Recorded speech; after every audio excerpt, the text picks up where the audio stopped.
அப்பா வந்து என்ன கார்ல கடத்திட்டு போயிட்டாங்க. அப்புறம் கொண்டதுக்கு அப்புறம் தான் என்ன விட்டாங்க. என் வீட்டுல இருந்து எப்ப வண்டி வந்துச்சோ அப்பதான் விட்டாங்க. அது எதுக்காகன்னு கேளு. நீங்க தான் அப்பா கிட்ட தான் நீங்க கேக்குறீங்க. இது நான் மறந்துட்டேன்டா. நான் ஏப்ரல் மாசம் அப்பாவோட ஷூட்டிங் பண்ணிட்டு இருக்கேன். அப்போ வந்து சொல்ல ஞாபகம் இருக்கா, நான் தான் கார்ல உங்க கூட்டிட்டு போனேன்னு. அவரே ஞாபகப்படுத்துறேன். ஆக்சுவலி என்னன்னா, அப்பா பார்க்கணும், யாரு தளபதியை பார்க்கணும், பெரிய ஃபேன்ல.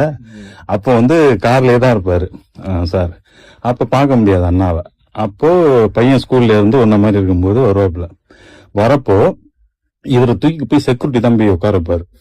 ஸோ செக்யூரிட்டி உட்கார வச்சா அந்த கேப்ல பார்த்துடலாம், டின்ட்டு ஒட்டி இருக்கும், பார்க்க முடியாது. ஸோ அப்ப என்ன பண்ண, செக்யூரிட்டியை தள்ளிட்டு நான் தம்பியை தூக்கி தோல்ல போட்டுட்டு ஓடுவேன். அப்ப அவர் அப்படியே பிடிச்சி விடுங்க விடுங்கன்னு கத்துவாரு, பேக் எல்லாம் பிடிச்சி எறிவாரு.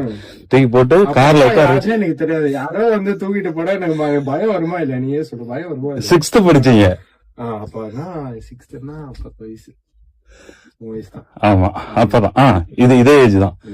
ஆமா, அப்ப அப்படியே டோர் ஓபன் பண்ணி உட்கார வச்சுட்டு, உன்னை யாராவது இந்த மாதிரி தூக்கிட்டு போனா நீங்க அழுவீங்களா இல்ல கத்துவீங்களா இல்ல?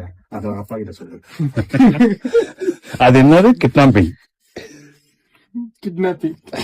சோ இப்போ வந்து எனக்கு வந்து தம்பி படத்துல நடிக்கிறதுக்கு எனக்கு ஒரு வாய்ப்பு கிடைச்சிருக்கு இல்ல? என்ன நினைக்கிற? தேங்க்ஸ் சொல்லு.